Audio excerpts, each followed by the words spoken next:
Welcome to another edition of Your Impact Attack. That's right, it's Your Impact Attack.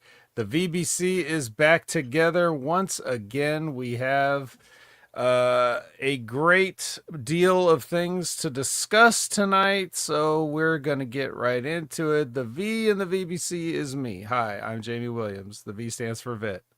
I'm a Rip Rogers guy. That's what he named me. And with me, as always, is the B, but he's no B. He's Brandon. Brandon, I'm giving you the hot tag.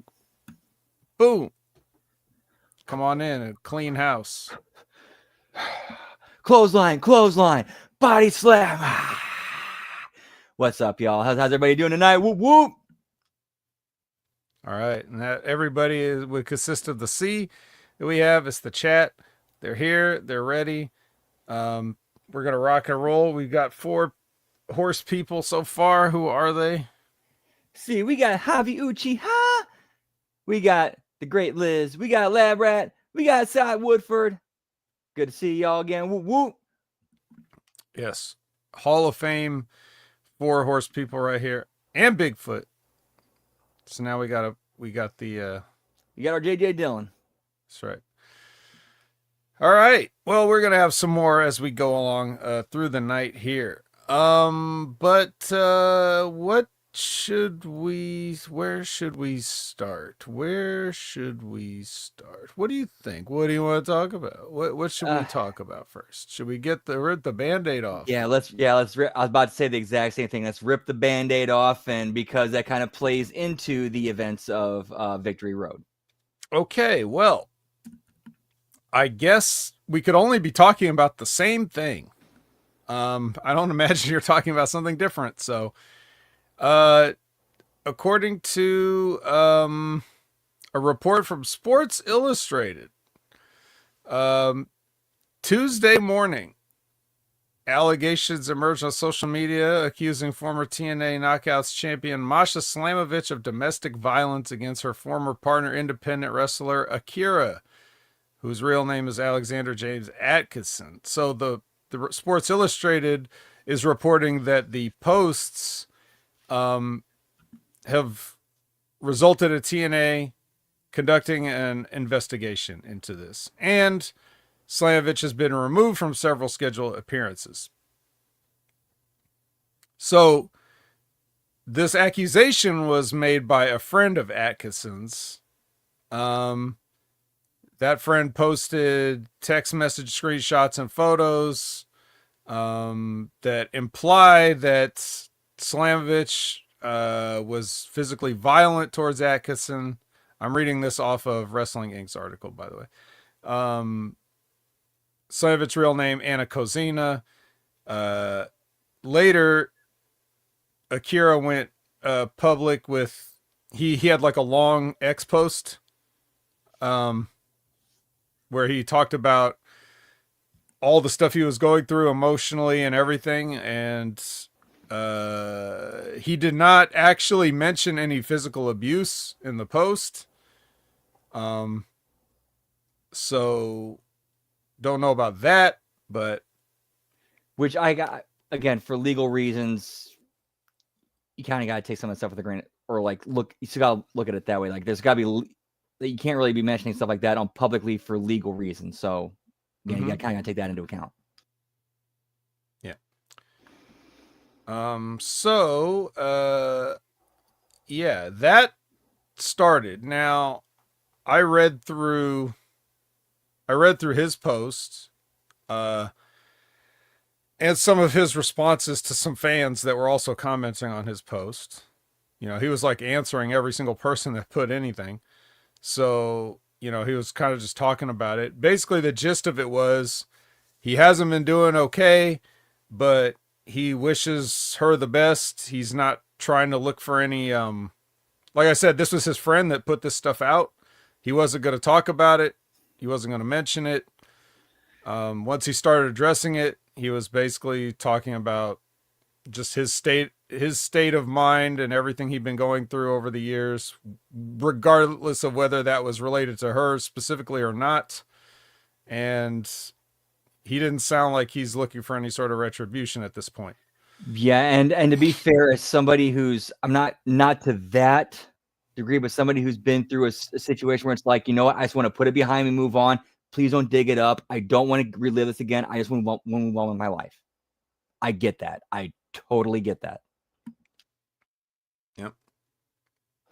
Now, as far as her response to this, she made one response, and it's another X post, and it says, up until the beginning of this year, I was in a toxic and mutually destructive relationship. We hurt each other deeply and in private moments failed to treat each other with the consideration and respect we both deserve.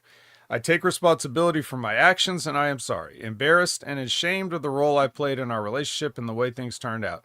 In the time since, I have sought help to reflect on this time and deal with conflict in more mature, healthier, and sustainable ways. I apologize to those that I let down, including my former partner. I hope he is able to heal. This will be my only statement on the matter. So, obviously, she was talking with a lawyer when she wrote that. That's right. But yeah. So basically, that's what I know. I don't know if you have any other details on it.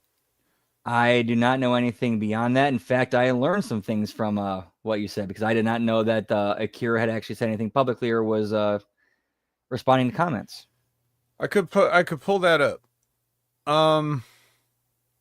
His statement. He says, "I woke up to this." Now, I don't have whatever the friend put out there publicly. I don't know who the friend is either. I did see some posts from somebody claiming to be the friend saying like, I saw what like this dude, I love this dude. I saw what he went through. I can't take seeing him deal with this anymore. I got to do something. Okay. I'll in fairness, I'll read his post. He says, "I woke up to this and people asking me if I was okay. Kind of want to throw up, kind of want to go away forever. My friend held back for months because I asked her to, and I would have never said anything. I still really don't want to. I didn't want to lash out in anger because I was angry, suicidal, and depressive since the end of January. I'm not alive, though, if she didn't take my calls every day while caring for her sick grandfather. I'm not alive if my roommate Wraith didn't laugh with me at stupid videos daily. I'm not alive if Dale Patrick and Simon Gotch weren't there for me. I gave a lot with little in return. I had a lot of growing up to do, and despite my progression, I was always told I was never doing enough. The things I liked and did were stupid and wasting my time. Things I told about my thoughts on my gender and the confusion I was feeling was turned on me. I was lied to about finances and spent more than I should have because I thought we were struggling together. I almost killed myself 3 times as the life that I tried to build with someone was torn apart and I became nothing to that person. It was like a withdrawal. Every time I went to the hospital, that person I put on a pedestal was gone. I didn't matter. I would have never said anything. I only came out with my prior experiences of sexual abuse because I was spiraling alone in Japan. I tried my best, but my best was never good enough, and all my accomplishments and money were nothing but tools for someone else. Many things said in confidence turn and use against me. I can't get that time back. I can't get the money back. I can't get the last 4 years of my life back. I was just trying my best to come back and be with my family and friends and dog and try to get signed. I dreamed of doing things. Maybe it won't happen now. I'm not angry. I'm not sad. Not anymore. I'm apathetic. I've moved on and there's still bitterness in my stomach. I don't let it guide me. I've grown up as a person and a wrestler. I've grown up mentally, physically, and spiritually. I'm still figuring things out and have nothing to say to that person. I adored them. I still feel phantom pains in my heart every time I see a photo. They are part of my life and history. I don't get to where I am now, a mature and thoughtful person with a healthy dose of CTE, without the experiences I went through and the isolation I experienced in a foreign country. But it is what it is. Whatever happens, happens. And then, in a follow-up to that post, he says, I love wrestling. I love the life and the people it brought into my life, even her, but it's not a drug for me. If this makes it impossible to hire me or anything, so be it. I'll move on because wrestling isn't everything to me, and I'm thankful it showed me the world and the man I have to be for myself. I'm just looking for my happy ending. And then another long one. I appreciate everyone who's come to my defense. I still have concern for my ex-partner, and despite what others may say, I want to forgive. I do. I don't hate her. I don't wish her ill will. I would have held it close to my chest and never said anything, but I am thankful for people messaging me and telling their stories. I have grown a great deal, and I hope others do too with whatever they get out of my past. However, please do not wish ill will. Enough of that has been said, and it's been hard to detach. I loved her and still love her in the bottom of my heart, and anyone pushing her to do something drastic needs to learn the art of forgiveness. I believe that she has good in her and she will evolve in a positive way. I believe that she's one of the best wrestlers I've been blessed to meet. I want her to grow as a human. I want her to continue her work as a wrestler when she finally becomes that person. The woman I loved was put on this earth to be a wrestler, and I would never see her do anything but that. We live life and we fail. We all have. We must take accountability and repent for those actions in which we hurt others, but I believe in forgiveness and change. If we don't have that in this world, we have nothing. I believe there's good in people and good in the world, and despite everything, I still believe in the good in her. She taught me many things about myself during and after, and the person I became after it is finally someone I can look in the mirror and see doing the things I aspire to. Do not wish pain and suffering. Wish for change and accountability. Be better than the people who live within the world and bring nothing but pain to it. I'm not asking for idle hands or recompense. I'm asking to remember that in order for people to learn, we must remember it's about second chances. And then he closes with Ephesians 4:32. Be kind and compassionate to one another, forgiving each other just as in Christ God forgave you. The only thing I have to say to that is I'm going to take a line from Clerks, but also mean it in also a humorous, but also serious and heartfelt way. That's beautiful, man. That's really beautiful. That really is beautiful. Yeah. So I mean, as far his side as of the story. Yeah, like that last bit was like that's something we could all learn from.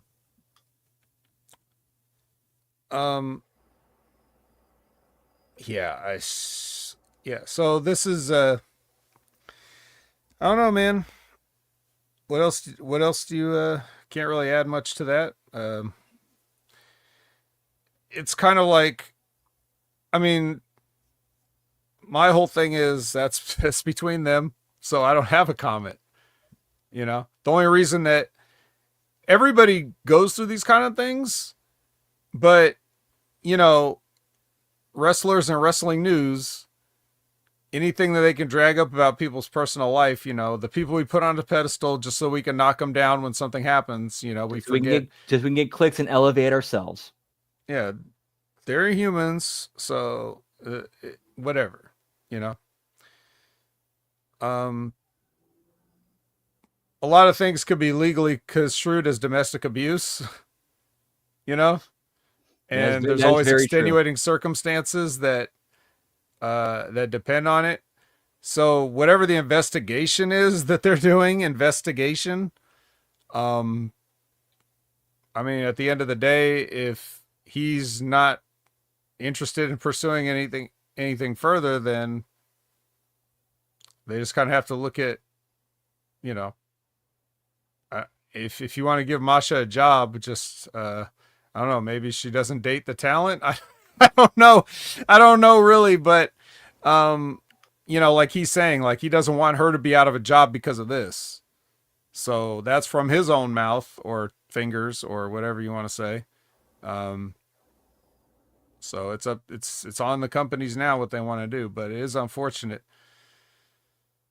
And it could explain, like I was telling you, it could explain why you know, she was sort of de-pushed in recent months because these kind of things get around. Telephone, telegram, telewrestler. Especially when it's two workers involved, people talk. Right. And people see it. There's no way you wouldn't see it. So, yeah.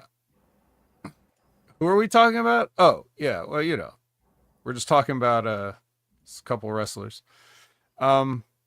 It's TNA wrestling. I'm sorry, I know genocide. So it's yeah, Masha Slamovich has been temporarily suspended from all wrestling activities pending further investigations into domestic violence. For those of us just tuning in, so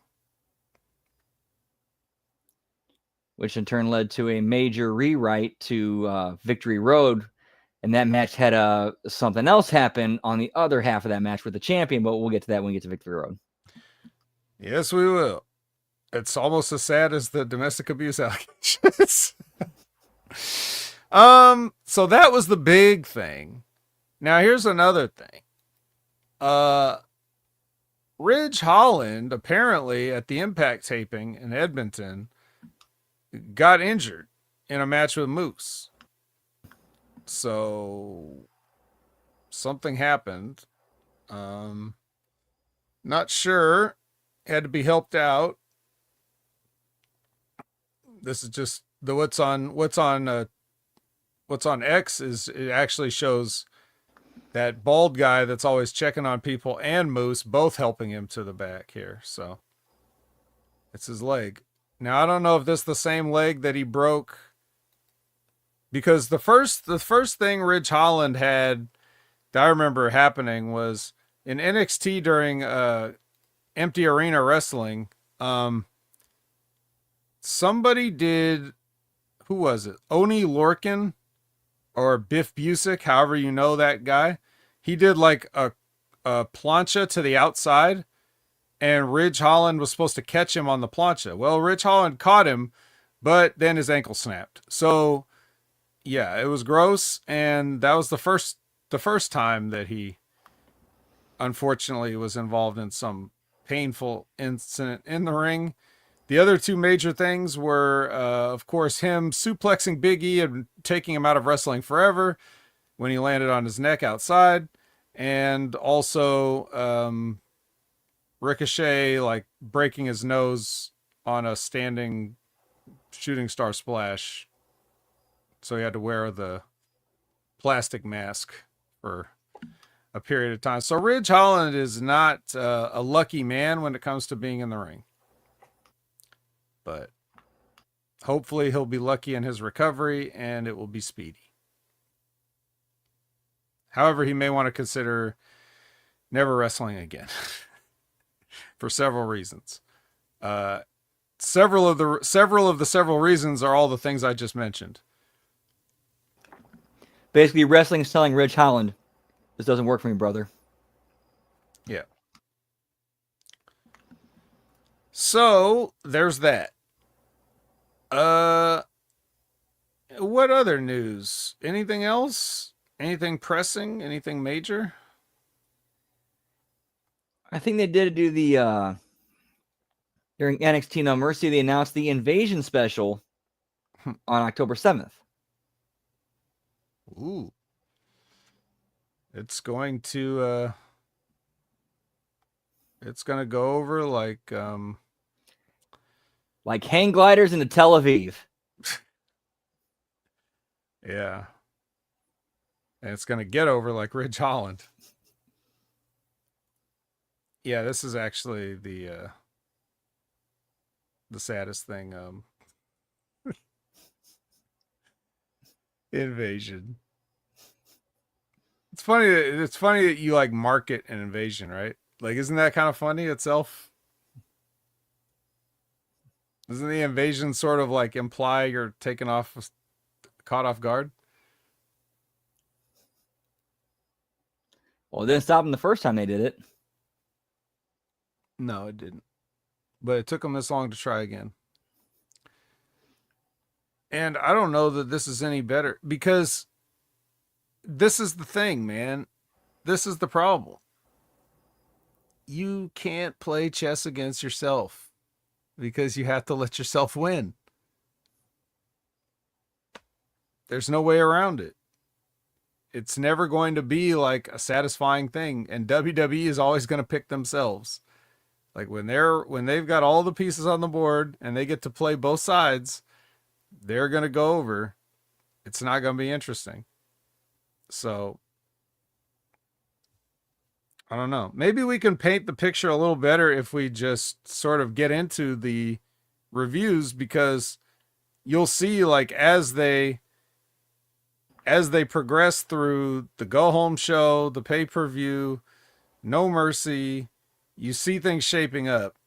And I don't know if one person could legitimately be excited about it. I'd be interested to hear if anybody is. If anything that we talk about at any point is something that you're excited to the point that you would make an appointment and or pay money for, please let us know, because we got to know. So with that being said, go ahead. Not fair. It's not fair to remind me that cross-eyed bear that you gave to me. You ought to know. Is that some lyrics or something? Oh yeah, Alanis Morissette. How do you not know that one? I don't listen to Alanis. Oh. Well, I mean, I don't. I just hear the noise of her voice a lot more than just the words. True. But hey, I knew it was lyrics.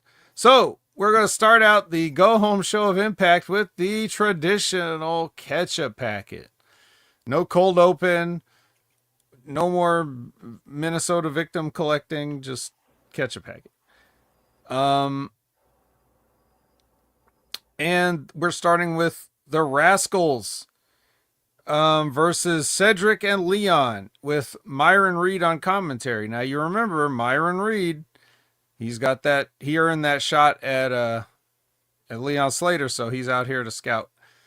And so we have a match. It's Rascals and versus Cedric and Leon. What'd you think? It was all right. I mean, good opener. Good exhibition style match to kind of build for that main event. And I'll say, for Victory Road, I thought they did a very good job structuring and putting that show together. Like actually, we'll get there. We'll talk about that when we get there. My bad. Yeah, let's not get ahead of ourselves, pal. Although, you could probably review Victory Road and the time it took Leon Slater to climb up to the top turnbuckle to do that Swan 450. Jesus Christ. What does he think he's doing with that? Well, actually, I found out the answer to that. We'll cover that later also. Why does Leon Slater take so long to get up to the top rope? The answer may surprise you. Stay tuned for more. But when Myron Reed gets in the ring to congratulate Leon Slater on his win, of course, Leon Slater greets him with the deadly belt hold. And of course, he's frozen in place because it's like, like I said, it's like Medusa. You look at it, you're frozen and yeah, that's it. Nobody can beat the belt hold. The only way you could counter a belt hold is if you have a belt of your own and you can simultaneously hold it. And then they sort of cancel each other out. Yeah. Much like Gorgons can probably look at each other without turning to stone, right? 2 negatives make a positive, pal. Yeah. Although now that I think about it, didn't Perseus turn Medusa to stone with her own head? Or with a mirror? Like, he held the mirror and she turned to stone? So I don't know. Oh, the Aegis shield. Yeah, the mirror shield. Yeah. Huh. Well, this whole belt hold thing is bullshit. Anyway. You gotta get the Aegis belt. That's right. Well, when's that coming? 9 days from tonight. That's when it's coming. Yeah. Let's see. We get Frankie Kazarian and Jake Something with Gia and no music underneath. Jake Something is once again a mute follower. We tried the breakout on your own thing, and now we're done with that. So he's back to following, and this time the person he's following is Mr. Kazarian. Yeah. So we get some NXT catch up, just in case you didn't know what was going on over there on the CW. And then we show some footage of Eric Young confronting a puppet, as he calls him. And he's talking to Santino. And Santino says that something like the board of directors wants Eric Young versus Joe Hendry match at Victory Road. Okay. I didn't know they wanted that. We'll see about that. Victoria Crawford versus Jody Threat. Tessa makes a return mid-match, axe kick. Victoria Crawford wins. I have to say this. As much as I love Victoria, she is all over the place in that ring. Like, you want to talk about footwork and positioning and timing. Yeah, I It's think just so spastic. Yeah, I think she needs a little bit more time to knock off some of that ring rust. She's kind of always been like that. True, yeah. I wonder if she can do it. It's like she's so long, I guess is the phrase. Like, I feel like if she stuck one leg out and reached out with the other arm, she could touch both ropes, like on opposite sides. That's how it feels like she's everywhere in the ring at once. Dude, she needs some private tutoring sessions just for footwork and whatnot. Just get her some one-on-one with Finley. I'm sure she spent a ton of time with Finley. He must have given up. But damn it. Anyways, so Joe Hendry cuts a promo.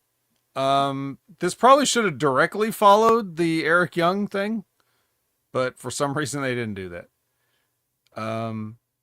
And he basically talks about the history of Eric Young and how he actually used to look up to Eric Young, and Eric Young took him under his wing and taught him what he needed to do in the business, and now he's not practicing what he's preaching. He's actually against what he's preaching, or what he used to preach, and whatever. So, little history lesson there.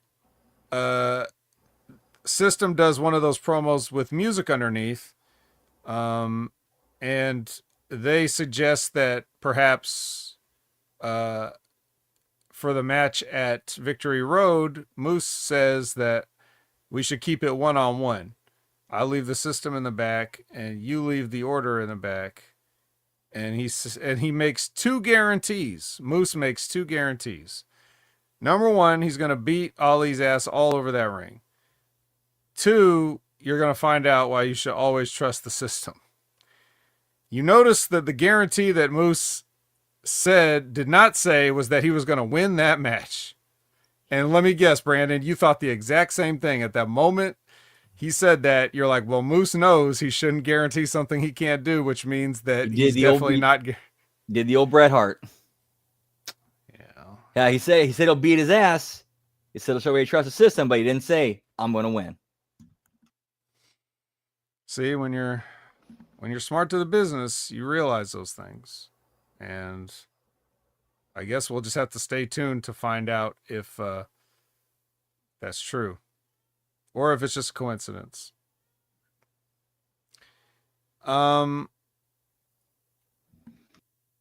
Okay, Call Your Shot Gauntlet Battle Royal. You gotta love these. These are the ones where it's just men and women thrown in there. Whatever happens, it's fine. Everything's fine. AJ Francis comes out. Long promo to the ring. Buries everybody. Rosemary comes up. Miss him in the face, even though he's wearing shades. Somehow he sells it, and everybody got underneath. It got underneath. Yeah, it got it. Yeah, it didn't get everywhere. To be fair, it definitely looks saturated. And then everybody kicked his ass and eliminated him.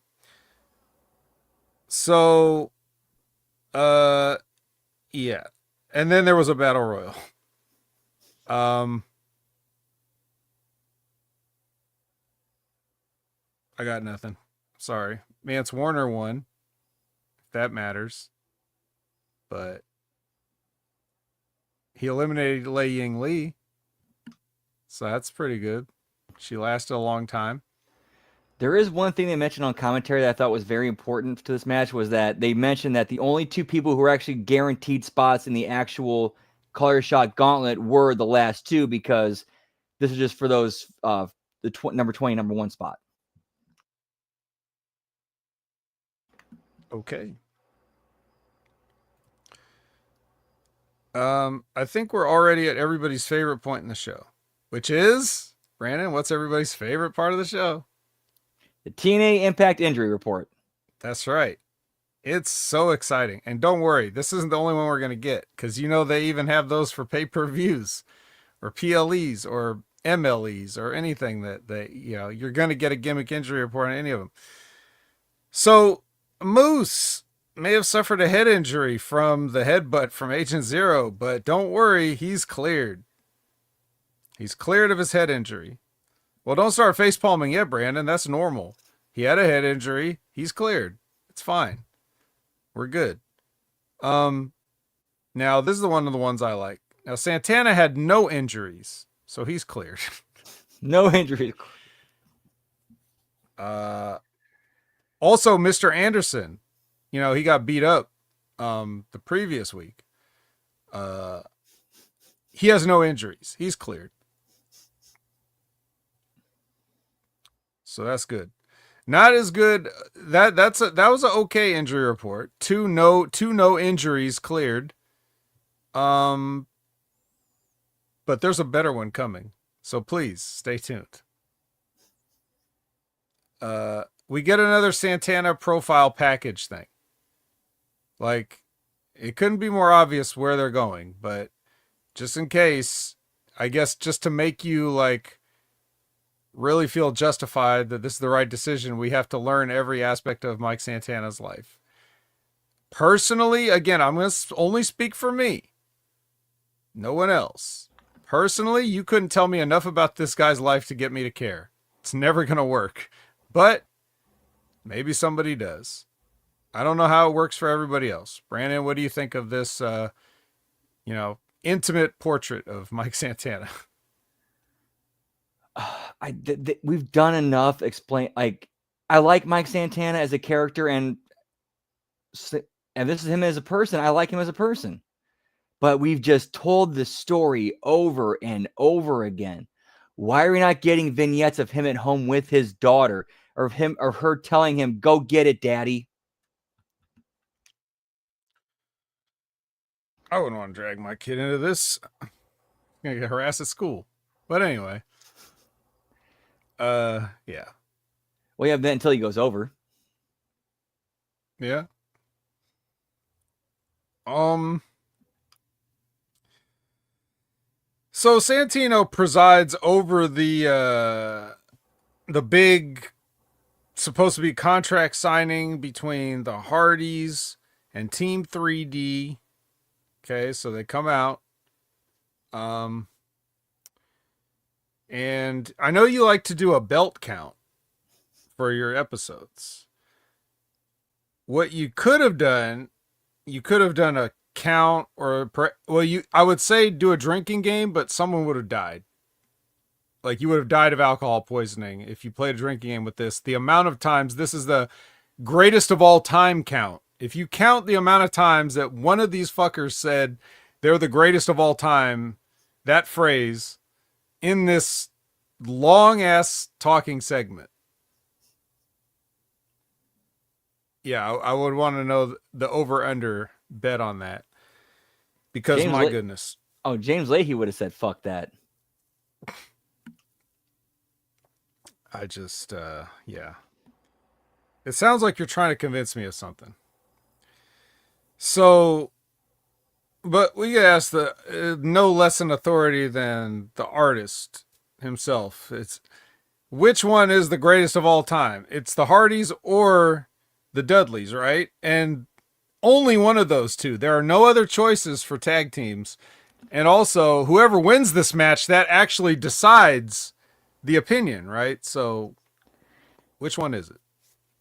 I don't know. It's not like, the Road Warriors ever existed. It's not like the Steiner Brothers ever existed. It's not like Harlem Heat ever existed. It's not like the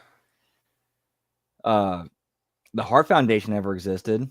No, I'm kind of offended that you're bringing up all these low-level names right now, wasting everybody's time.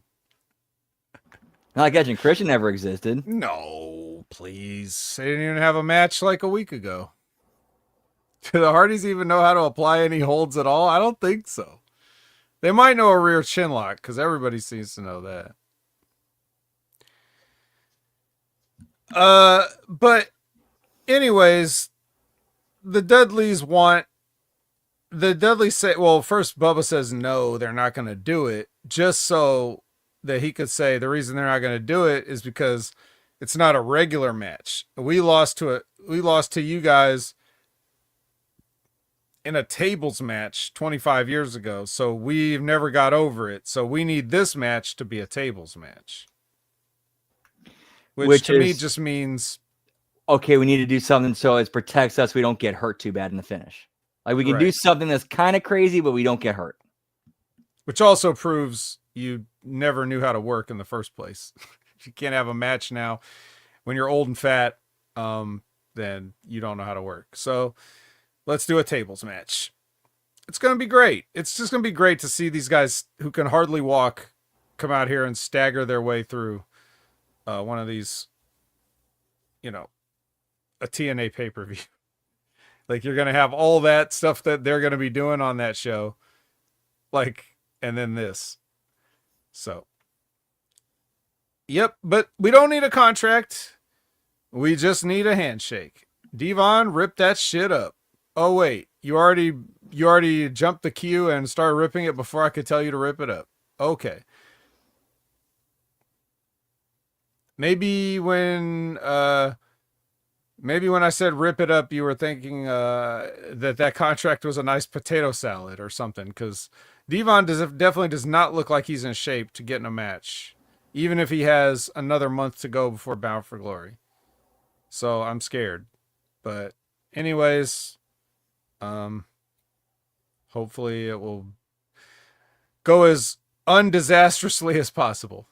Hopefully it'll be less of a disaster than this fucking promo segment. Hashtag pray for Devon. Testify. Order 4 answers the challenge laid down by the system. Ali will accept the challenge of nobody else at ringside if the winner gets the advantage in Hardcore War.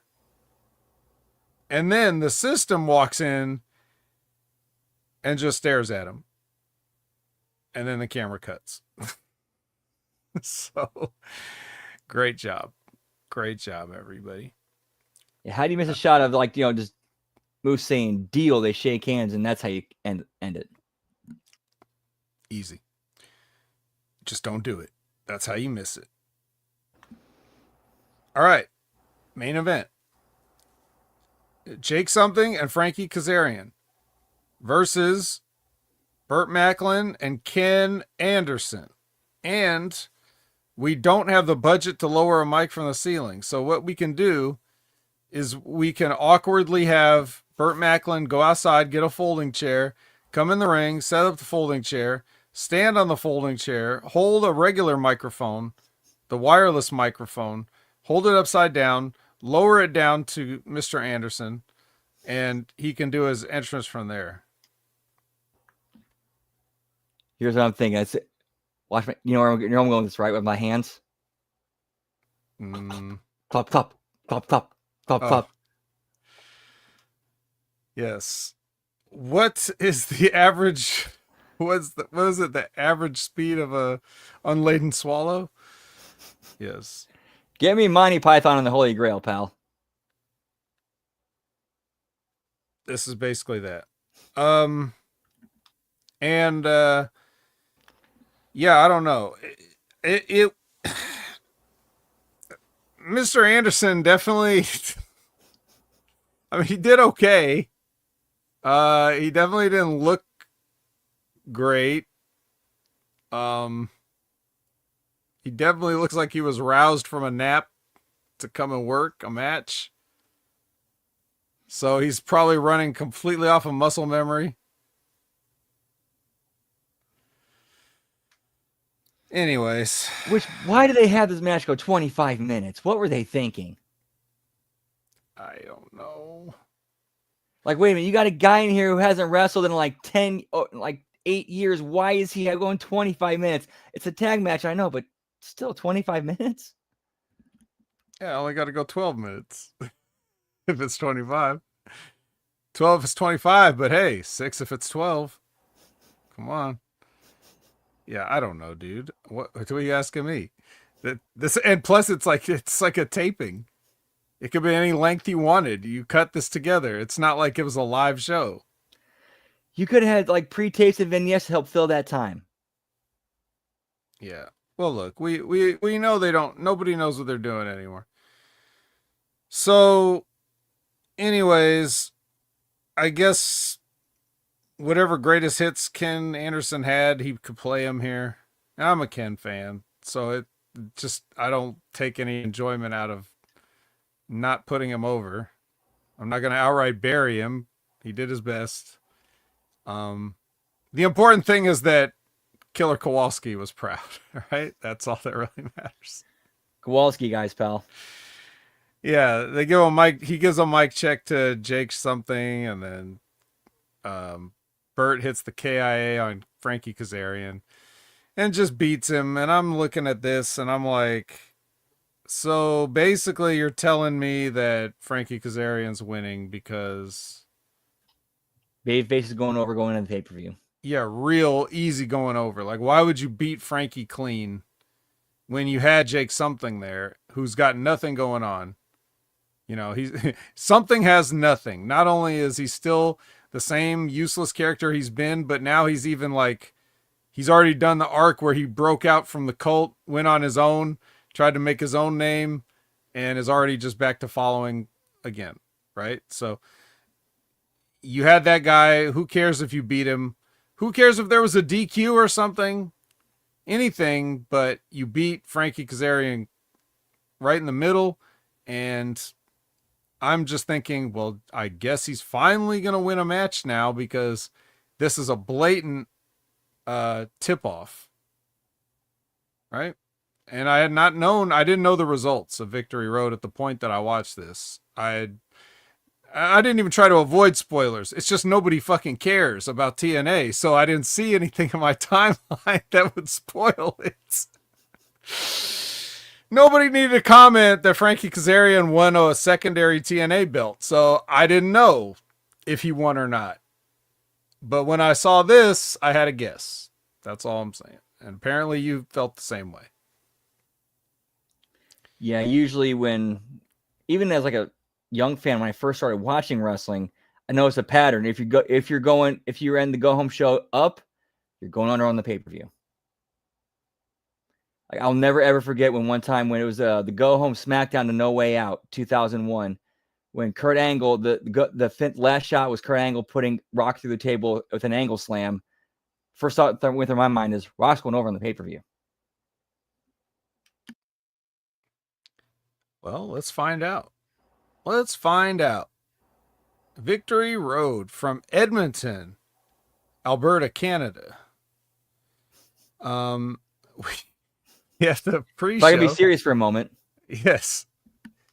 Yes, and if I can also dance and have a big dong, then we'll get all of Lance Storm's gimmicks in.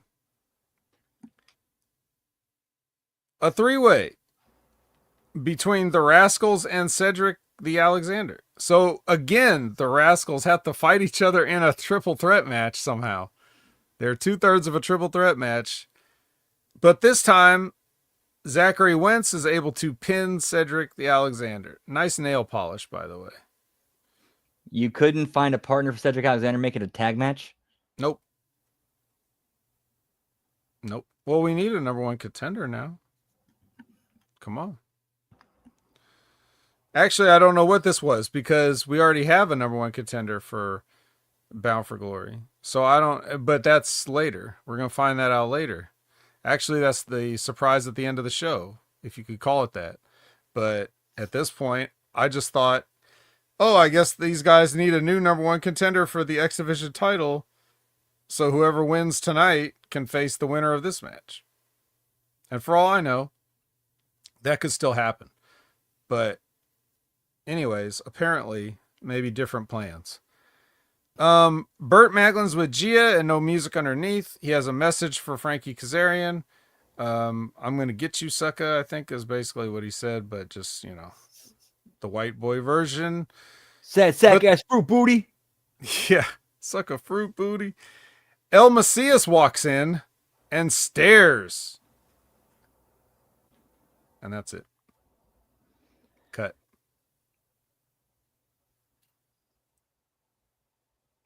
That immediately reminded me of a mailbag I listened to from Keeping It 100 where somebody asked Conan with the partnership between TNA and NXT, will we see AAA talent appear in TNA? And without question, emphatically, Conan said yes.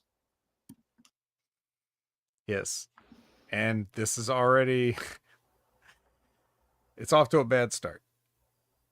Yeah, that's kind of a lame way to incorporate TNA and AAA crossover. So we get a first class penthouse. They're in the ring now. They've moved from the top of the ramp to in the ring with the table and the champagne and all. AJ, well, it's just AJ. There is no Rich Swann. There is obviously no, Casey Navarro. So just AJ Francis. He's got a new album coming out called Dear Summer, even though it's about to be fall. I guess that's just some good heat though, right? And then Matt Hardy comes out and he's supposed to be the guest. And AJ Francis says, I know you're supposed to be the guest, but you come out when I say you come out. And then Matt Hardy went on to cut a promo putting himself over again about being the greatest of all time, and then talking about how he sounds more like a heel than AJ does, by the way. He's sitting here saying all the stuff he did. In fact, he created a generation of tag teams. And I was thinking as he said this, I was like, oh, so this is all your fault. It's your fault that tag team wrestling sucks and is dead now, Matt Hardy. Okay. I didn't know who to blame for that, but apparently you're stepping up.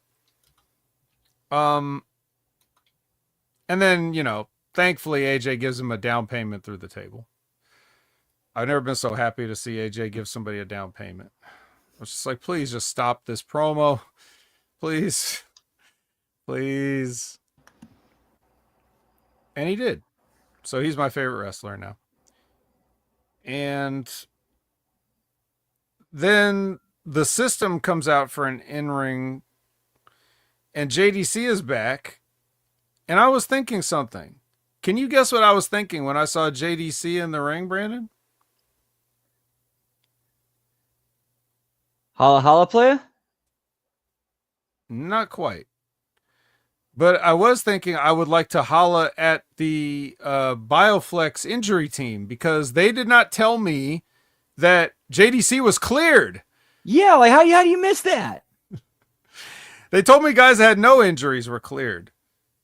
But they didn't tell me that JDC was cleared. From a real injury. Yeah. Man, I know you would have ruined the surprise, but I also think if you're even going to have this joke of a thing, why? I don't know. And plus, it doesn't really ruin the surprise. It just means, okay, he could appear at any time. You just don't know when. Yeah. And also, it wasn't a big deal. He just walked out with a System like nothing ever happened, and then they mentioned it. Yeah. So, I'll say this. When it comes to the injury report concept, I think the idea is good because you can use it for kayfabe and shoot injuries. The execution, they botched the fuck out of it. Well, isn't that just the entire story of everything now? Hey, that's a great idea. You fucked it up. Anyways, though, he's back. And Santino says he's going to make the first match of Victory Road, which is White System versus Zero Hands, I think is what we'll call this 6-man tag. What a way to kick off a cold Victory Road kickoff with a 6-man tag. They beat John Skyler, who's just so fat. He's so fat. He's fat. He's fat. You know what movie this is from? He's fat. I swear he's going to have a heart attack or something. Plus, he's fat. I know I've heard it before, but I'm drawing a blank. Orange County. Okay, there we go. Okay, yes, thank you. I've seen it like 1 or 2 times. Yeah. I remember that Butterfly song was like big in that. Yes, I think so. Well, they beat John Skyler, like I said, and then they were able to knock Agent Zero out of the ring for a little bit, but then when he came back in, the system bailed. They all bailed on when Agent Zero walked in. They don't want to end up on the gimmick injury report. Get the big man over, pal. Try to sell for him. I don't know, man. I'm going to have more to say on that later. But did you have any thoughts on the actual match? Or what do you think about opening a pay-per-view cold? Because right after this, that's when they play the intro package they would have played at the start of any normal pay-per-view. As far as the results of what they're trying, at least they're trying something different. At least they're trying to be different. I mean, how many, people or brands you're seeing doing like the pre-show where they do an angle at the end of it that leads into the main show that goes into cold opening. However, from what people were saying when they watched the YouTube version of it, how it kept going, I think it cut off at the very end of Ash's speech or her promo. So I think they kind of rewrote things on the fly on this one. So they wanted to do it in a way to make sure everybody could at least see that. And then, because like I said, like a lot of people said, like it went as soon as Ash's promo was over, cut off, and then they had to go to the actual website. I see. Well, I wouldn't know about that, but I will say that they also did that when was it Mance Warner and Sami Callihan where they're having some gross hardcore match and like the pre-show, and then they just went right into the last couple minutes of it, started the show. Yep, which is again not a bad strategy, like having your pre-show lead into the main show. It's like, hey, you got to buy it to see what happens next. Like that meant, like, again, that's a great idea, but as far as the execution goes, okay, yeah, we can point and prod that. Well, I think we agreed there. So anyway, yeah, they do the intro package, and then we do the Ash thing. So apparently, Ash by Elegance, whatever is going on with her, I don't know if anybody knows at this point. As far as I checked last, no one has any information. So all I can go by is based on what we've seen here, and it seems like all I can surmise is there is like some sort of medical condition that she doesn't want to talk about, but I'm guessing her doctors told her there's something that's wrong with you. You can't wrestle anymore. You're done. So she said, she used the word step away from in-ring competition. So that could just be, that could be short or long term with that kind of phrasing. And if she doesn't want to talk about what it is, then. Yeah, she basically only said, like, life throws you curveballs. Right. May not even be a medical condition. Could be like a family situation. Monty Brown walked away from the business due to a family emergency and never came back. So who knows? But whatever it is, like, she felt like it was serious enough that she didn't need to do like some kayfabe gimmick thing to get out of wrestling. Because if I was a heel in her position, I would definitely want to like go out with some heat and make it seem like I didn't want to do this, but I'm doing it or whatever, so that people would boo me on my way out. Which kind of makes me think it might be a health or physical thing, because then she'd go out on her back and drop the belt to somebody else. Or at least, it wouldn't be like a long-term deal. I don't know, man. But whatever it is, like, this was the route she chose to go. She chose to just say, I'm going to be tearful and just give this up and whatever. The whole thing's weird. I wish I understood more, but I don't. So Santino says that the title match is it was supposed to be M and Heather by Elegance versus the Iconics for the tag team titles, but they're scrapping that and doing a battle royal, and the last two of that become the two competing for the Knockouts title later in the night. Well, they're moving the tag team belt to and they're moving that to Impact, yes. So here comes a battle royal. It's all of these knockouts um, in TNA and Kalani Jordan. So right off the bat, you're like, okay, what's happening? You know what's happening. You know exactly what's happening. It's Kalani and someone.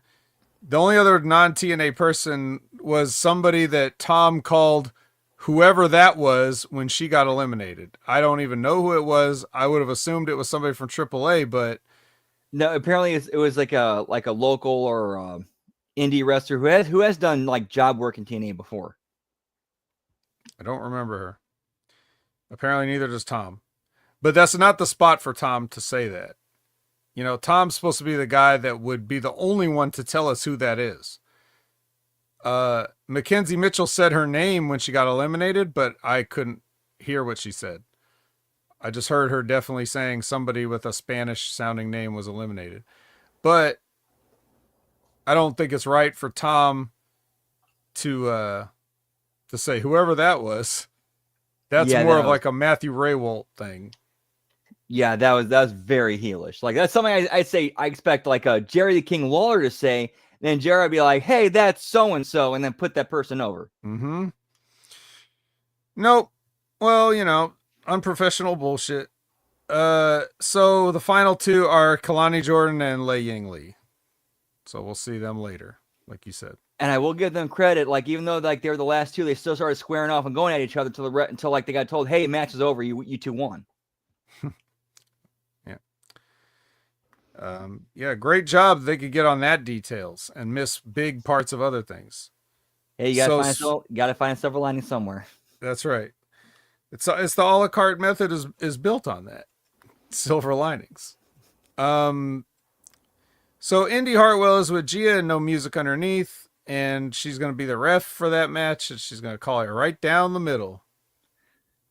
And speaking of Gia Miller, over under is going to be her and Tessa at Bound for Glory. Oh God. What, over under one match? I'm gonna say I'm gonna say 0 matches because I have to have some faith in something that they're not gonna think anybody wants to see that shit. I have to think that. All right, let me throw another monkey wrench in that. Ace Austin just debuted in AEW. How much you want to think WWE is going to put pressure on TNA? Hey, put Gia Miller in the ring. Stick it to him.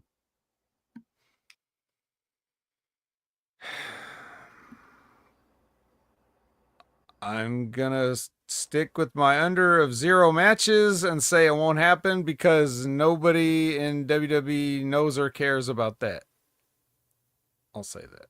I'll hope that. I'm hoping that. I need this to be true, guys. I hope that too, but Stooge is going to stooge and they're going to run till that. I know.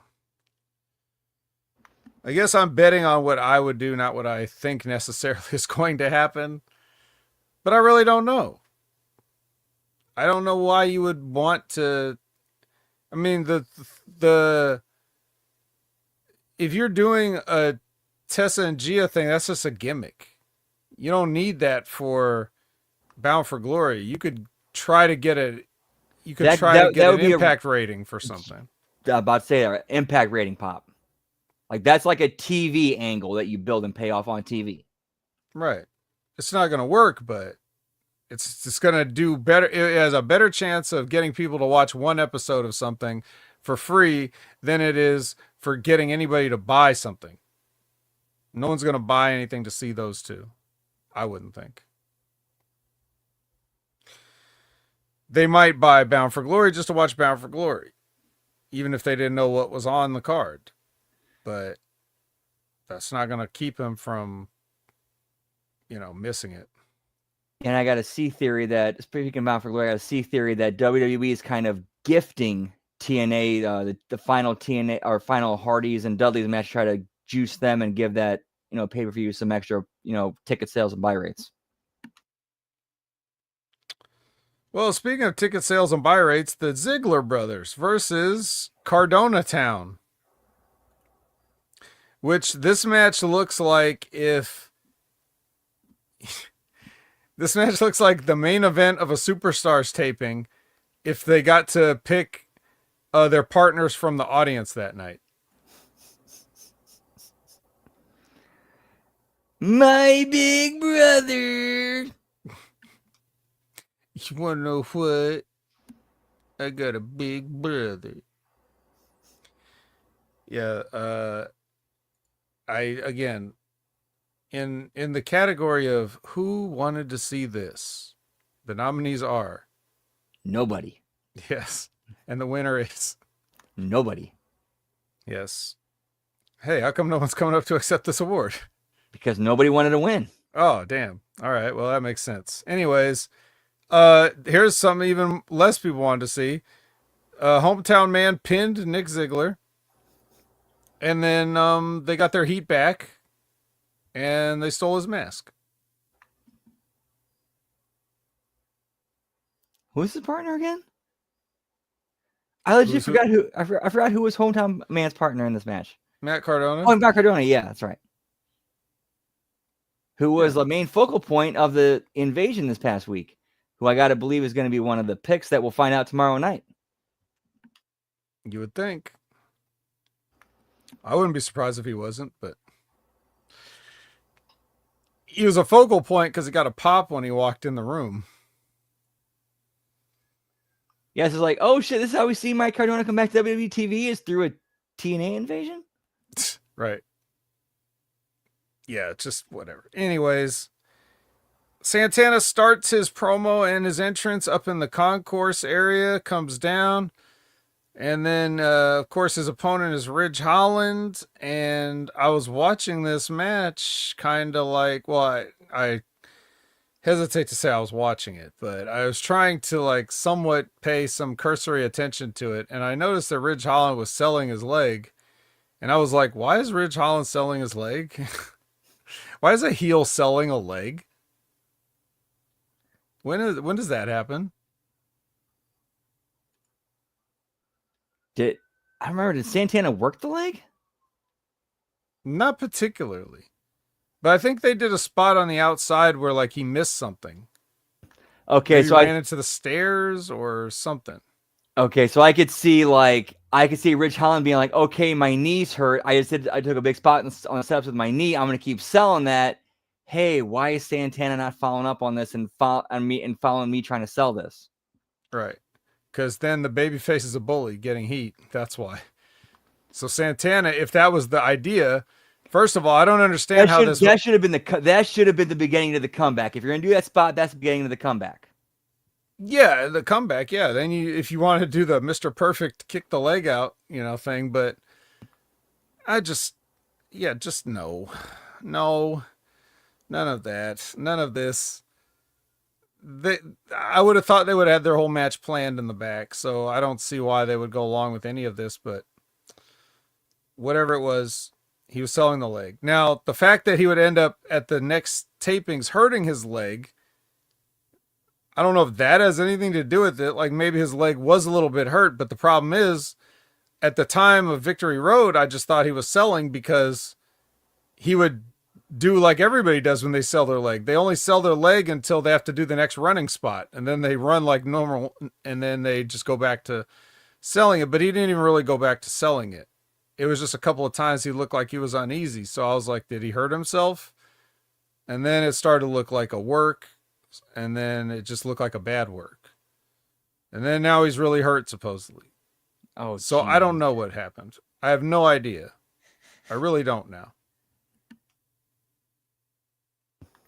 I just wish him the best in his recovery. That's all I can do.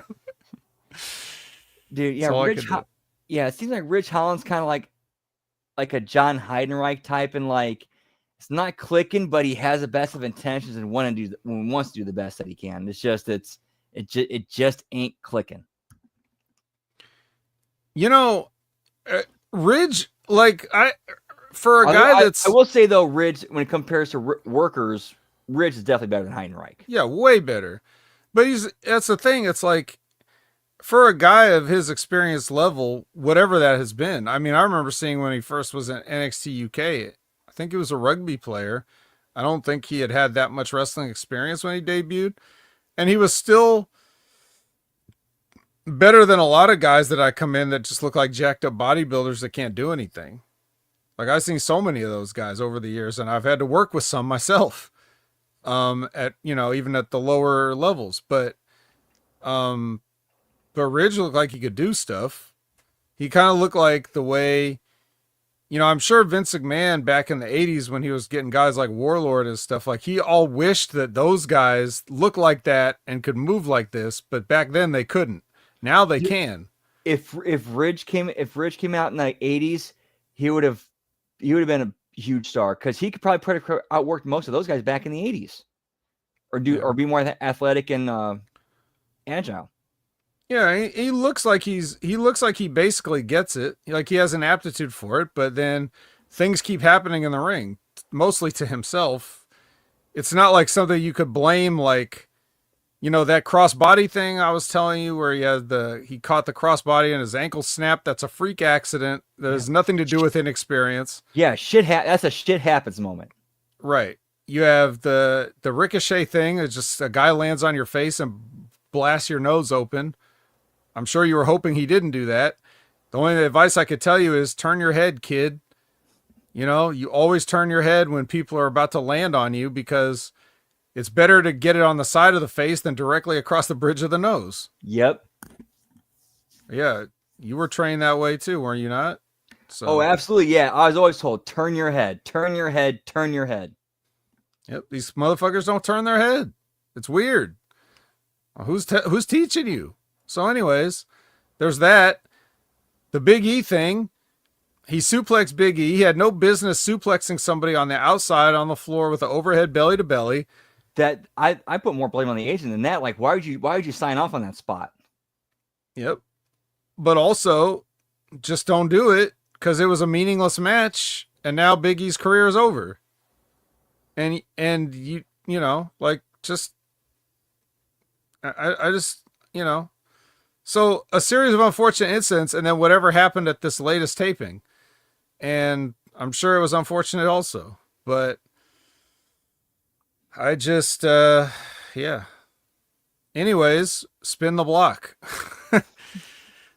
Yeah, all that to say, spin the block. A strong win for Mike Santana going into Bound for Glory, where he's obviously going to win the championship.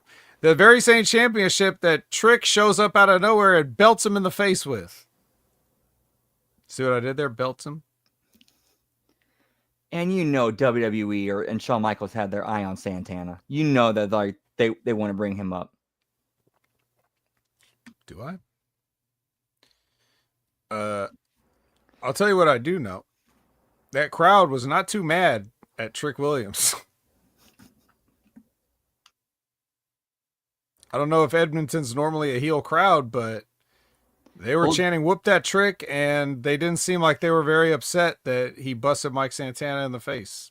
To be fair, Canadian crowds have always been kind of weird. You kind of got to give that a little bit of a pass. But also, does it have anything to do slightly with the fact that Trick is just way more entertaining than Mike Santana? And in a world of liking things ironically, you're just going to go for the most entertaining despite what the booking is telling you? Do you think maybe they're tired of sitting through Mike Santana going through his neighborhood and community centers and stuff like that? Yeah, that's not his fault, though. Doesn't matter. That's what they're seeing. They're going to associate that with him, right? True. Perception is reality. Yeah. What am I supposed to boo TNA president Carlos Silva or whatever? Just like for that, who am I supposed to boo for that? The only guy I got is Santana. And they're not booing him. I'm just saying they were cheering Trick. So I don't think that was the desired effect. I think when Trick came out and hit the golden boy here, I think they thought that would get some heat.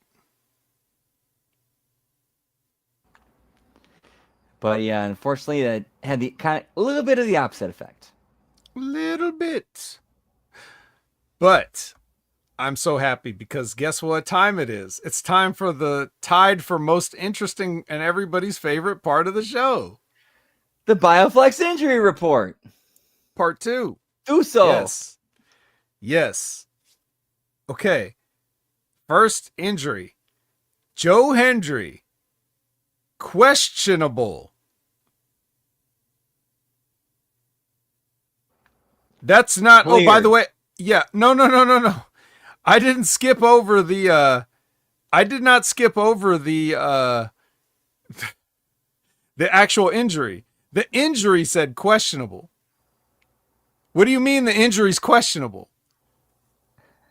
That's What not. is it? What Yeah. is the actual specific injury? Yeah, normally they say things like upper body or bruising or whatever. Or head injury. Right. And questionable is not an injury. Questionable is the status. It's a status for, like, if you are hurt, you're just like uncertain. Uncertain is the word they use to describe his status. No, like what specific part of his body or what specific muscle, bone, whatever it is that's injured that's keeping him out. What is it? Unspecified. Unspecified would be one thing. Uncertain makes it Or sound like uncertain. you don't even know what's going on. Yeah, he landed weird on his leg and his leg is hurting. Yeah, we don't know what's wrong with him. So, in the NFL, on an injury report, when someone is listed as questionable, that's not the injury.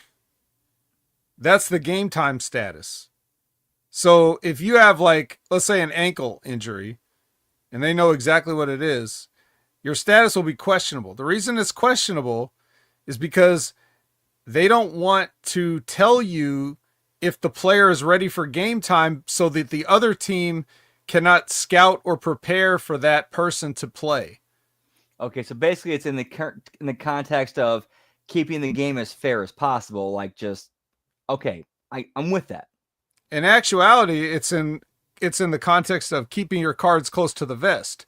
If you tell somebody that they're ready to play, they can game plan for that person. If you tell somebody they're uncertain, they're questionable, they're not going to know if they're going to actually play on game day. So now they have to prepare for any possibility. And then if you spring that person on them, then they're unprepared for that or whatever. So it's gamesmanship, but that's what questionable would do in sports. It's not what you call the injury. You don't call an injury questionable. It's just stupid. You guys are trying to copy something you don't understand. That's why this is so funny to me. So anyway, they say he's questionable, and they say his status is uncertain, which is essentially the different way of saying the same thing. So you gave me two statuses and no injury. Great job. And also, how did this happen? Because last time I saw Joe Hendry, he was beating. Oh yeah, I'm sorry. Yeah, there was a thing they did, like a picture-in-picture in the middle of one of the matches where he was laid out and attacked, and that's what they're updating on. Okay, so that was earlier, right? That during the pre-show? I don't remember. I know they did a thing during Victory Road where, like, they showed Joe Hendry laid out backstage and they were questioning what his status was. All right. Well, anyway, that's Moose. Now, Mara Sade has bruising, but she is out. Now, keep in mind, remember, this is the same woman that took the clothesline from Agent Zero. Who, remember, Agent Zero faced down the entire white system. Like, they all ran away from him. 3 men ran away from Agent Zero earlier in the night. Right? Mara Sade took a clothesline from this guy. Didn't phase her one bit. She was cleared for her next match. She's fine. But she was in a battle royal and got eliminated, and you're saying she got some bruising and now she's out? Make it make sense. Yeah. You know? I think Todd may have gone to sleep. He would say because TNA. But say the line, Todd. Right. But don't worry, because Bert and Frank have no injuries and they're both cleared. So that's just What a bang up injury report. This was one of the greatest of all time. Matt Hardy would love this injury report. He would probably want to challenge this injury report to a tables match to prove, who's the greatest of all time. But I need you to clear me. Clear me. Well, he's definitely getting cleared right now. He's getting worked on by that fat guy. That's the trainer. And he just wants nothing more. The only thing that matters to him right now is putting AJ through a table. That's it. Where was Jeff tonight? Where was this is the perfect opportunity to get Jeff and Rich Swann involved, but no. No. Who cares about that? As another great wrestler once said, who cares about that? And plus, that gives the Hardys something to do on their way to the Dudleys at Bound for Glory. You're telling me. Oh, don't worry. They have something to do on their way to Bound for Glory. We get a package, and then we get Moose versus Mustafa Ali in a no friends at ringside match.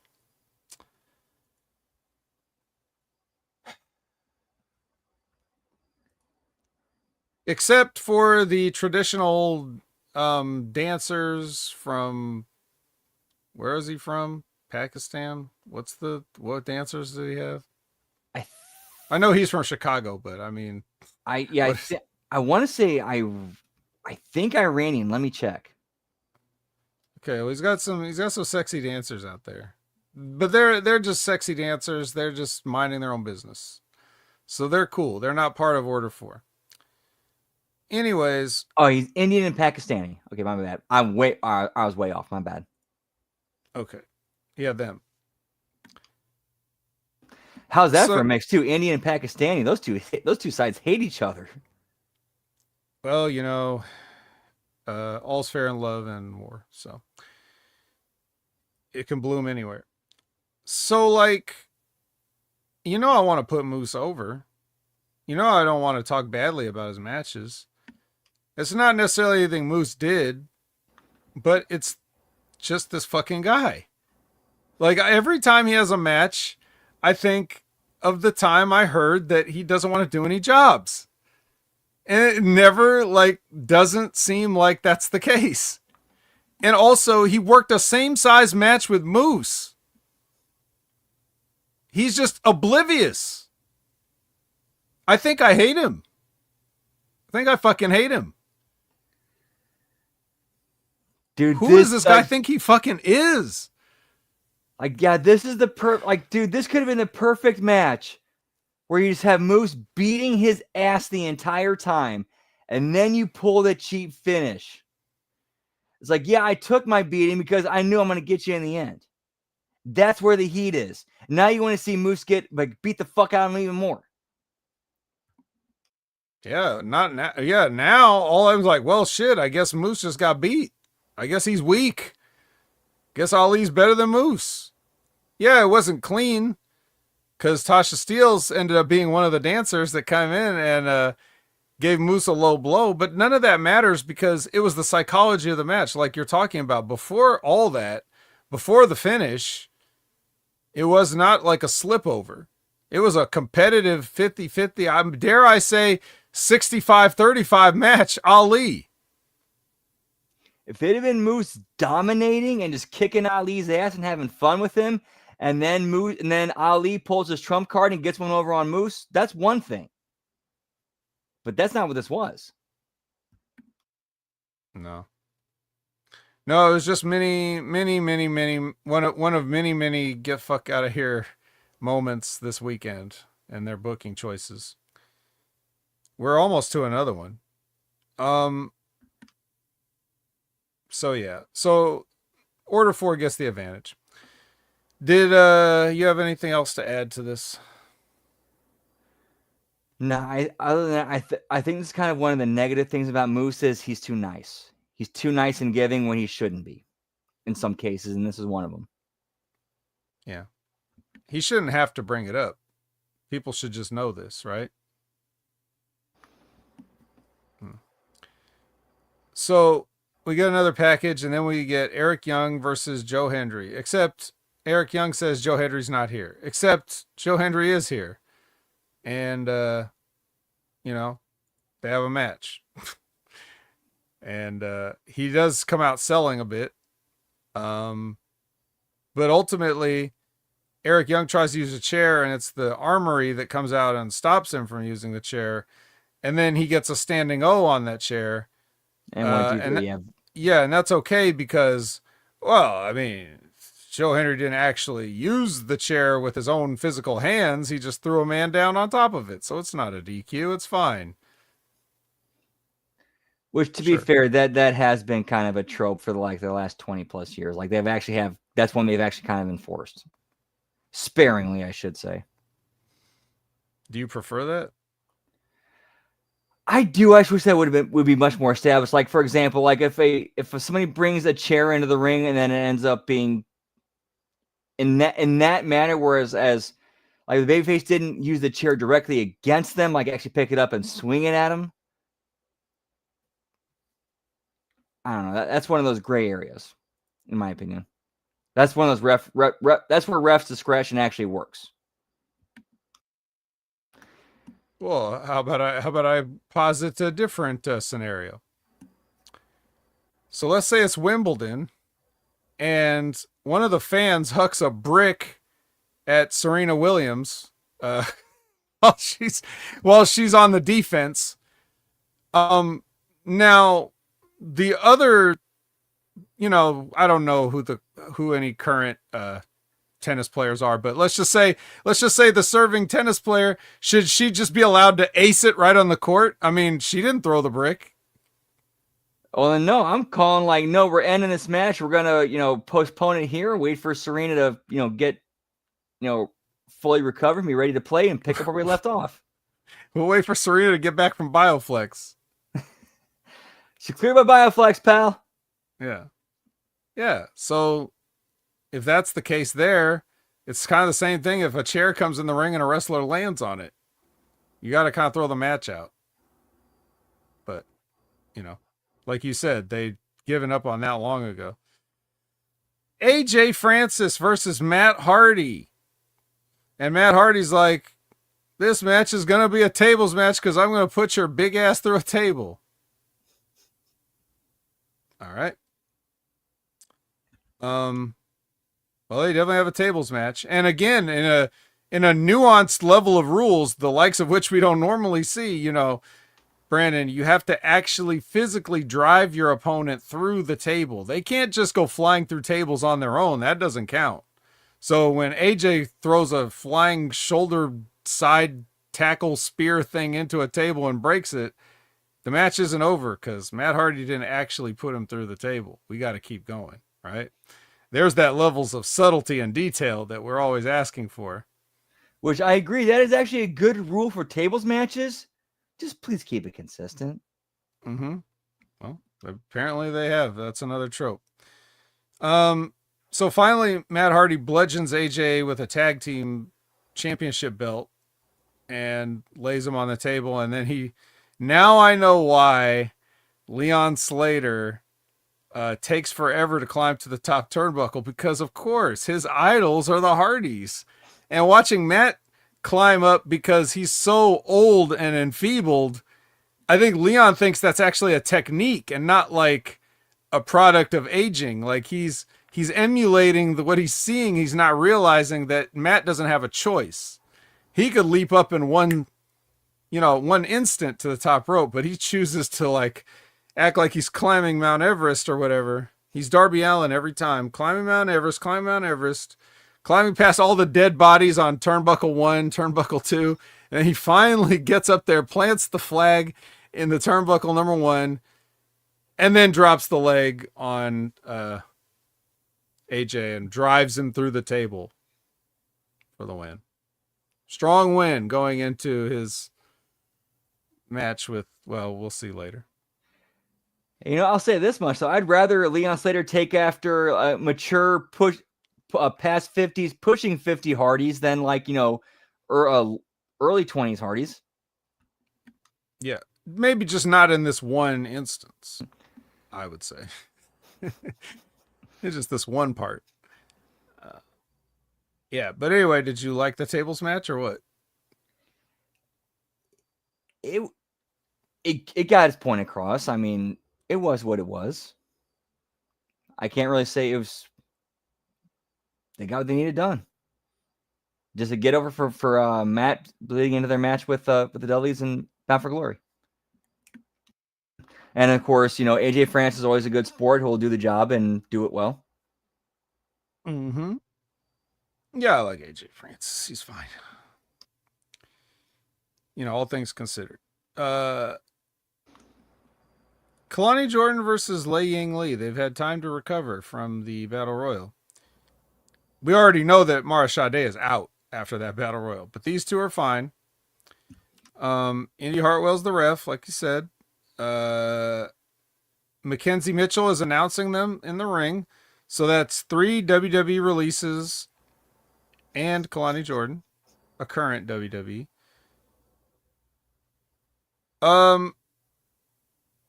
Yeah, I didn't like this match at all for a lot of reasons. I'll start with the fact that, in a kayfabe sense, I felt like the martial artist was getting out pointed on strikes here by the gymnast. I mean, what do you see every time you see Lei Ying Lee? She's doing like martial arts stuff, and like she's in a tag team called the Angel Warriors, and it's like I'm watching a wrestling version of Katana without. Well, she brings the fans to the as part of the action, but she doesn't actually use them in the match. True, but you definitely think she's knows her way around a punch or a kick, and then here's this fucking girl just beating the shit out of her constantly. Like, I think you got this backwards. And there was even but even in a shoot sense, like, my biggest thing is this. Kalani Jordan, I'm sorry, like, not to sound like I understand this may sound like old wrestling guy, which I'm not even. Like, I'm not even an old wrestling guy. I'm had a sip of coffee wrestling guy. But Kalani Jordan ain't paid no dues. Right?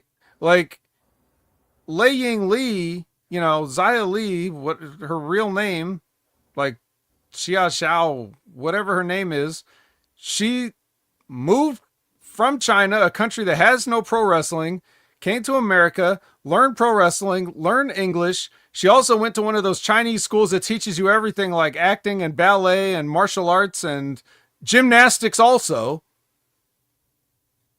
Comes here, makes a career, changes her whole life, becomes an American, whatever. Like, just now has got a job. She's got a gimmick. She's the Angel Warriors, blah, blah, blah, all this other stuff. Kalani Jordan just was a gymnast and then just showed up at a tryout one day. And that's it. Ever since then, she's been silver plattered after silver plattered, in my opinion. I saw something. So with the whole thing with Ash having to step away, what if it's completely disbanding the Elegance brand and they're putting the tag belts on the Angel Warriors? I don't see why that should matter, and I'll tell you why. Because so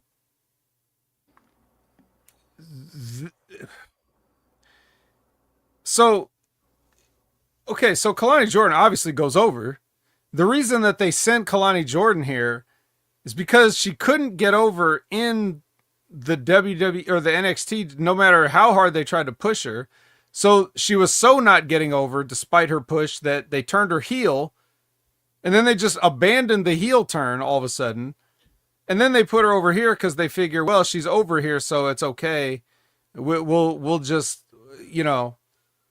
we'll continue her push, but in TNA kind of thing. Like, I can see the politics behind what they're doing, and it pisses me off because I'm looking at, even if you don't care about Xia, you still have to admit that she's TNA and she's been working hard. And here's the thing about your thing. If she's going to get set up for a tag team title shot, this is on the way to that. If she becomes the TNA Knockouts champion and she has a match with Indy Hartwell at Bound for Glory and Indy Hartwell wins the title, then you're having a TNA wrestler now. Now she's a TNA wrestler passing the torch to another TNA wrestler, even though they're both WWE cast-offs. But since you're going to do that anyway, we still reach the same destination, but it's a better route to get there. Right. And you also are, don't you remember when they brought her out, they brought Sia out when they gave her the contract? Yeah, I do remember that. It made a big deal out of like how we appreciate you and all the hard work you've done, and here's a contract and everything. That's how you pay that off. Yeah, here's a championship. Yeah, you're only holding it for a second, but it's something to just let people know that you're serious and to keep TNA serious in this feud that you have ongoing with NXT, where NXT has taken like it's like Moose versus Ali. You know, NXT is Ali. TNA is Moose. So, which also makes sense because he's another WWE cast off. So the whole politics of all this just makes me sick. On top of which, now that Kalani's the champion, I don't even know if Indy Hartwell's going to win at Bound for Glory now. That's the point we're at. So, yeah, not looking good here. Also, on a more mechanical thing, there was a spot where Kalani tried to do the Hurricane Rana, like jumping on the apron. She's on the floor. Okay. Yep, and then she ended up, it got botched. She ended up, and she got power bombed, got right back up, like she hit the hook and run, and like, nope, you got to play like they say in golf, you got to play it as it lies. You know who she reminded me of? AJ Francis, when he did the famous flop, and then he got up and like, yeah, she tried to do the Hurricane Rana, and Lay lost her balance and fell, which caused Kalani to power bomb herself on the concrete. And she acted like it was she meant like I meant to do that.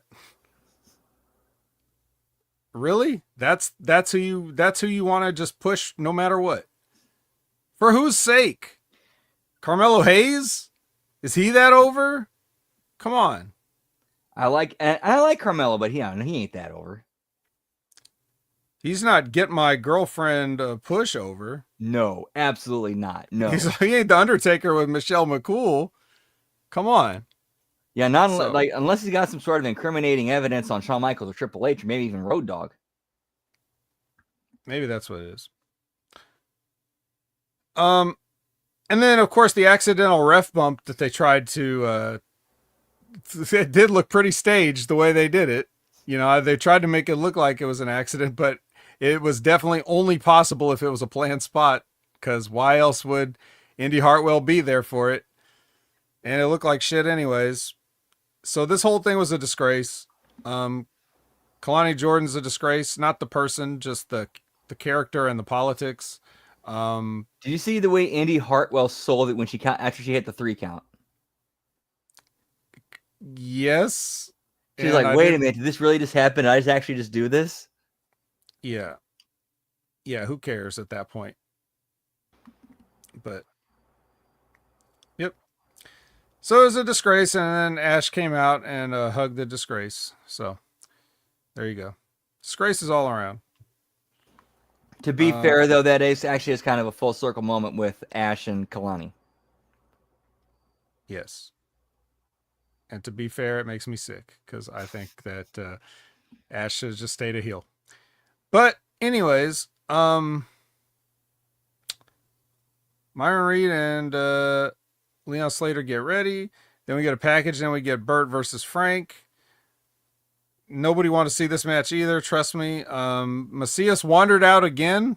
Man, is he lost? Like, he just wandered out in his full wrestling gear with no shirt. Like, he looked like an old man that like got lost. Like, go back to bed, Grandpa. You know, like, just wandered out there. Burt dove on him. Uncle Al from what was it?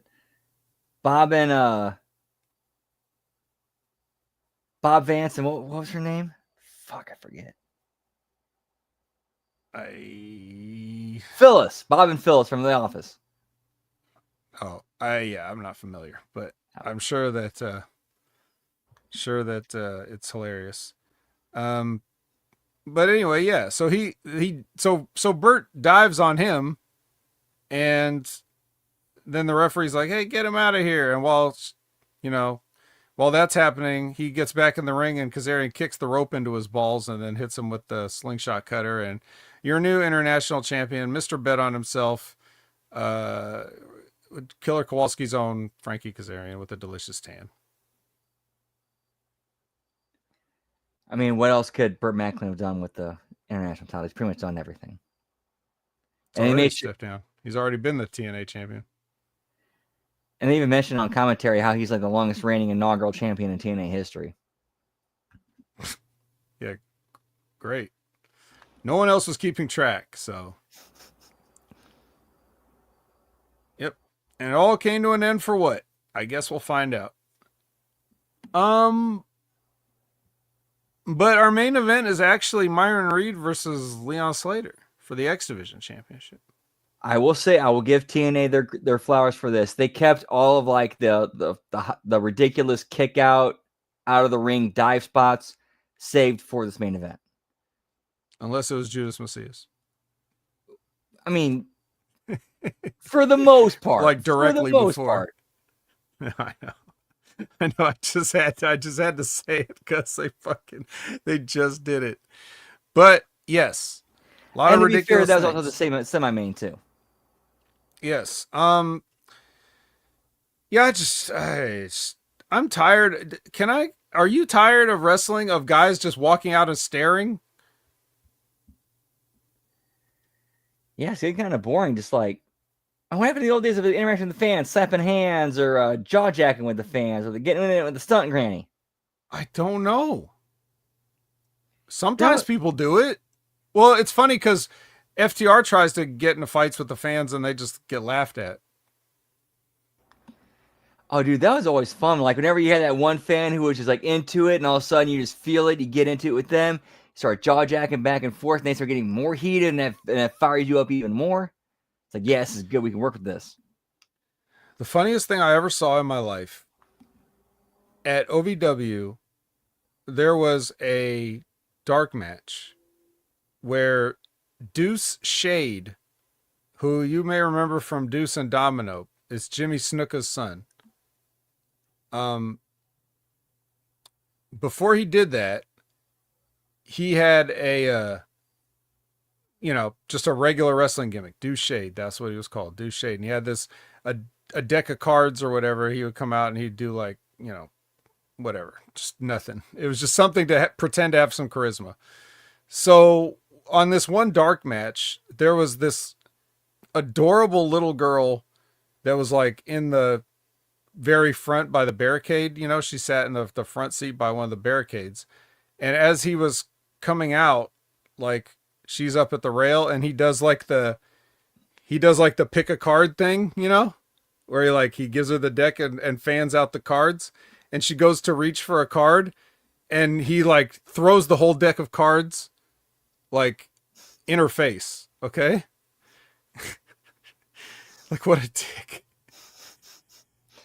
And anyways, so he has the match. I don't remember who the match was against or whatever, but he's a heel, of course. He lost, right? And, the babyface goes back to the back, gives everybody high fives and everything. Deuce has to do the walk of shame. I just lost, but now I have to go to the back and everybody's, laughing at me because I lost and all that stuff, right? As he's going to the back, he gets hit in the back of the head with a pack of cards. The little girl had scooped up all the cards off the floor and threw it at him as he passed by. Like the ultimate cherry on top of his misery sundae. Oh, dude, that's heat, pal. Dude, that's heat. That's good shit. That's good shit. What made it so funny is how cute and little the girl was. Like, dude, you gave that kid a moment. Yep. And only a few people saw it. A few people in the world. And I was one of them. But I'll never forget it. Anyways, nothing that good happened in this match, despite all their efforts of trying to do high-flying kickouts, big dramatic moves, dangerous stuff. There was a couple definitely dangerous things. You know how Leon likes to do that thing where he flies over the post from the inside of the ring out sideways? Well, you have to understand, kid, I'm just telling you now, they will never catch you right. So you may want to rethink that or get much better at aiming yourself into them so that if they're not going to catch you, you're going to force them to catch you. Because he just basically flew onto the floor here. And he's done that other times too. It just hasn't looked very comfortable. This is one of the reasons why Kenny Omega may have diverticulitis, is because all those times where he did a dive and nobody was there to catch him and he just splatted on the concrete or the guardrail or whatever, probably ripped his intestines open slowly over a period of years. So just think about that as the youngest TNA X Division champion ever, okay? And also another advice for some kids, Myron, when it's the finish, son, keep your shoulders down. Keep your shoulders down. Don't even, that's all that needs to, all that matters. When you know it's the finish, when you know you're laying down, make sure, if anything in the world, make sure your two shoulders are flat on the mat somehow. Don't make anybody else make you. Just make sure your shoulders are down. That's all I ask, because that camera was right there and your shoulder was up for like most of the 3 count. So just let's eliminate all the possibilities of ref fuck ups, because it looks like they're not reliable, especially the ones in TNA. So that's my advice. But other than that, they worked hard and they put on an entertaining main event. I did think it was, I don't care about these type of matches, but I'll just say they were indicative of like what you would want from a TNA X Division match, I guess, in 2025. So good job. What'd you think? You agree? I thought it was a fun main event, and this is actually the right show to like put the X Division title as a main event, because it's basically just, yeah, it's like a whatever, right? Yeah. Yep. Well, but wait, there's more. There's more. So Santino comes out and he announces the opponent for Bound for Glory, because we already know. And who's it going to be? Your boy's Bouncy. That's right. Javon Evans. There you go. Javon Evans. There you go. Victory Road in the books. I guess it was all right. I mean, again, I didn't care, but you know, I was really pissed off about the Moose match, and I was really pissed off about the Knockouts Championship booking, because I just don't foresee a future where that's going to get anybody over. I really think that their thought process is, well, the plan is still to put it on Indy Hartwell Bound for Glory, so who gives a shit who has it going into it? That's what I think was their thought process. Right. Well, as a person who is known to punch things up from time to time, what would be your thought process if you got put in that position? I'd be laying Lee. I'd actually build up the whole thing of them being NXT cast-offs, finding their identity in TNA and becoming the woman there. Right. And I think I would do the same thing. So, but what do we know? Yeah, they're doing great. Everybody's great. So, I guess time will just tell. But for us, time is up. We've done all we can do. No Mercy happened. Some things happened there. Most notably, we had we, like you said, we had an invasion scheduled that Ava announced. Nice of her to announce the invasion and set everything up and get everybody ready. October 7th. But yeah. And Ricky Saints is now your NXT champion.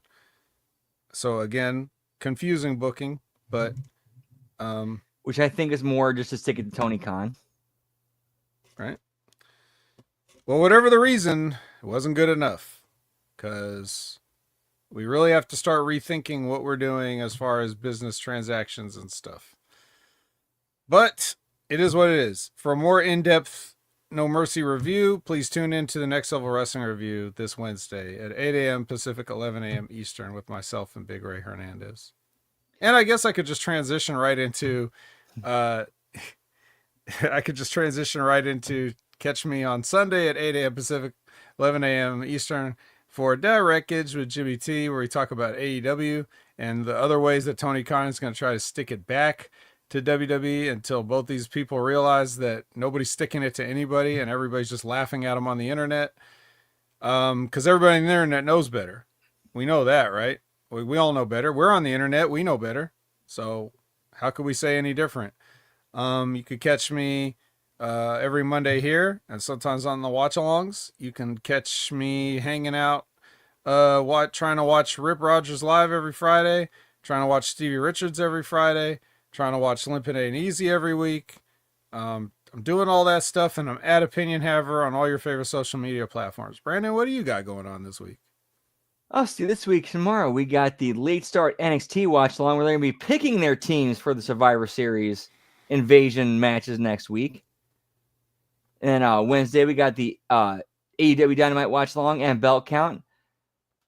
And then Thursday, we got the TNA Impact watch along and belt count. Friday, we got the SmackDown watch along and belt count. Saturday, we got HMG After Dark, which I think what we will do, the faculty. And after watching the Mexican, that was actually the first thing I'd ever seen James Gandolfini in. I've never seen The Sopranos. So, he might start The Sopranos on HMG After Dark. Well, I know Ben would be happy about that. He'll probably even pop in for some of those if you do that. So, yeah, whoop. And then Sunday, HMG After Dark. Not sure what we're doing there. And, of course, as always, you can catch me on the Twitter, or as the kids call it these days, the X at LG Brandon Whoop. And once this goes off the air, about 10, 15 minutes once this goes off the air, we'll be continuing the party on twitch.tv/LG Brandon Whoop Whoop. Some old school gaming, not sure what we'll be doing, but we're doing something. Yeah, pal. All right. Tune in for something. Still sounds better than what we have to look forward to as far as next week's TNA programming, but for everybody here, thank you so much for spending your evening with us. And for Brandon, I'm the vet, and I don't have a sign-off line.